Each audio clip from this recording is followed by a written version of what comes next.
It was a joy to meet Bishop Michael Marudia at our Bishop's Retreat early in January, and I had told him that although I had been by this church on the road, I had never been inside or attended one of your liturgies. So he extended a gracious invitation to come, and that is why I'm here today, to join with you in your beautiful Armenian Catholic liturgy.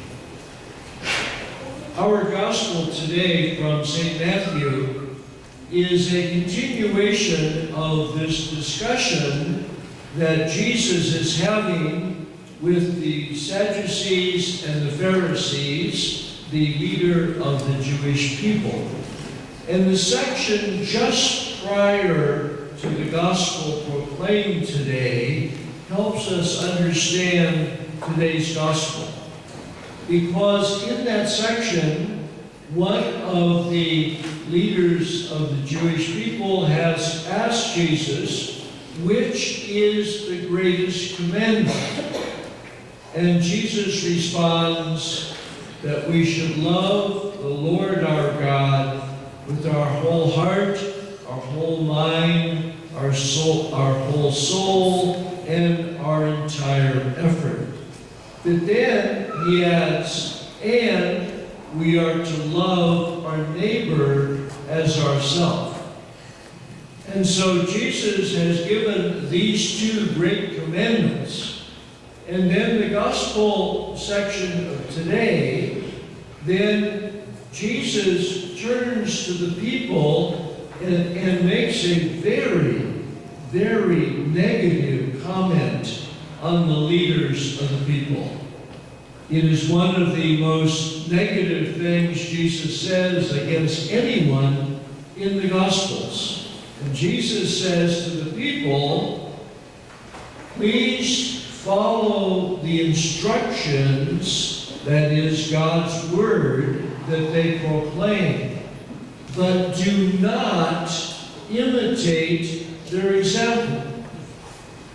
That is very negative, damning kind of proclamation of Jesus. In other words, do what they say, but do not do what they act out.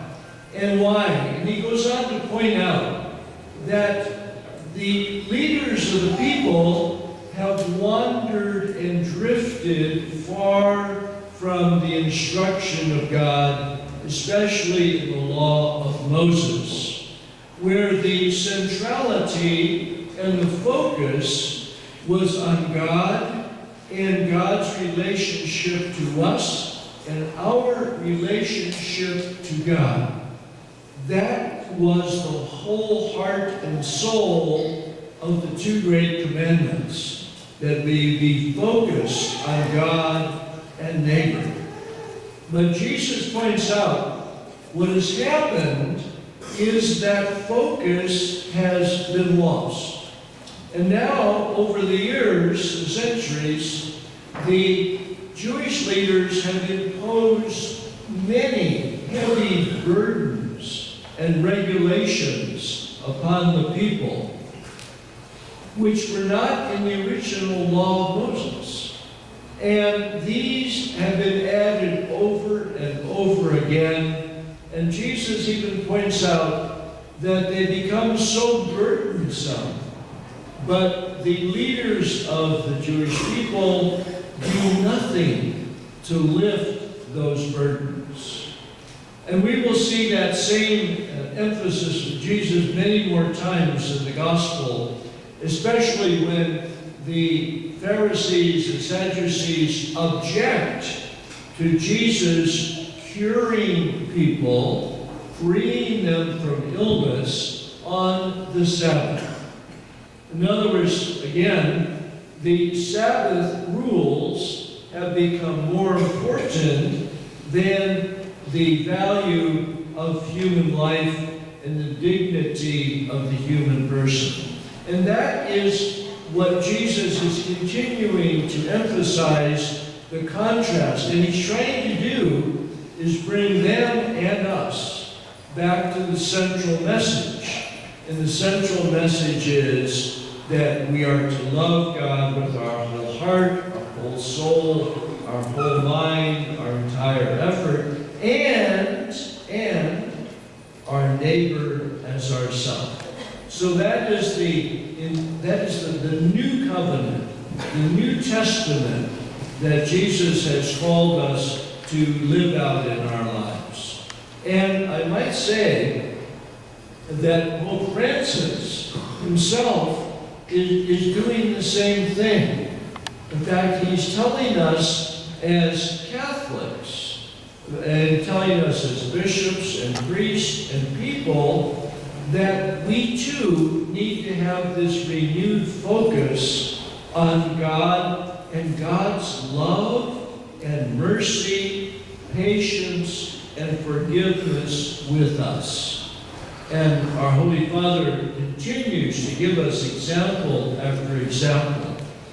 And when Jesus said, and to love our neighbor as ourselves, that means that we have a responsibility towards one another.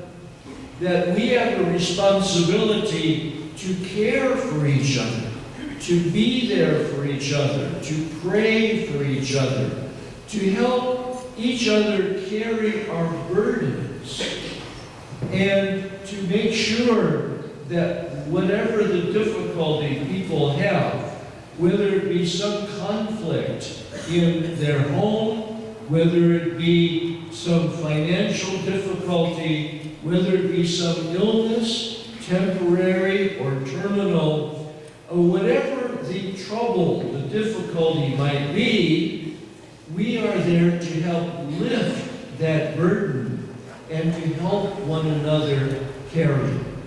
And that, of course, is very appropriate during our Lenten season, because during our Lenten season we are called, and Pope Francis continues to call us to look out for the needs of one another, and especially those who are most at risk and have difficulties in our society, those who are homeless, those who need shelter, those who need food, those who are immigrants, all of the elderly, all of the people that are sometimes on the sidelines or the fringes of society. Jesus is calling us, as he did in the gospel, to have love, care, and concern for them. So this gospel gives us this wonderful insight into how we are to make God and our neighbor the most important things in our life. And with Jesus walking with us in our daily life, we not only have him at our side, but we also see him in one another. And that message in today's gospel is most helpful to us. Now, in our first reading from St. Paul's letter to the Colossians, Paul, in a sense, is doing something similar and giving a similar message.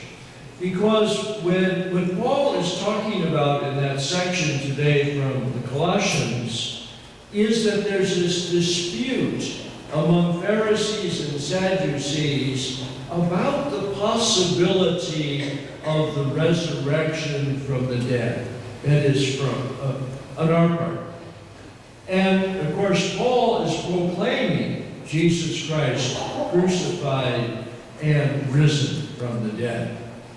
And Paul is pointing out to them, to the people in the letter, that unfortunately in their society, there's all this debate about the pros and cons of living as risen people or not as risen people. And Paul says, forget that argument. That is not our argument. We, as disciples of Jesus, through his baptism, have been granted an entry into new life, into risen life. And so Paul, again, like Jesus, is saying, don't worry about these arguments and debates. Rather, focus on Jesus Christ, who suffered for us, died for us, but rose from the dead for us as well. And then he ends that section, again, in following the teaching example of Jesus, about our service of one another. Not exactly quoting Jesus, but saying that we as disciples of Jesus have been called to serve one another. As Jesus said himself, I have not come to be served, but rather to serve. And so we see in Paul's teaching, in this example as well, that great call to love our neighbor as ourselves. So my dear friends, today's scriptures have been very helpful to us once again, reminding us, but calling us back to the centrality of God in our lives, especially in the person of Jesus Christ, and our care and concern for one another, that sense of humble service of one another. You'll recall that in John's account, John's Gospel, John does not give us the institution of the Eucharist itself. And most likely he did not do that because by then we already had Matthew, Mark, and Luke. And we also had 1 Corinthians, where Paul gives the institution of the Eucharist as well. So John, having written many years later, returns to something that was not in the institution narratives, and that is washing the feet of the disciples. Again, giving that witness of our service, our humble service to one another. So my friends, as we continue with our liturgy, and especially communion, it is a very wonderful opportunity for us to thank God for our gift of baptism, our gift of faith that He has given us, and to thank Him for the call of His Son Jesus in our lives. It is also the opportunity for us to recommit ourselves to that centrality of Jesus in our lives and seeing Him in one another as we give loving, charitable, and humble service to each other.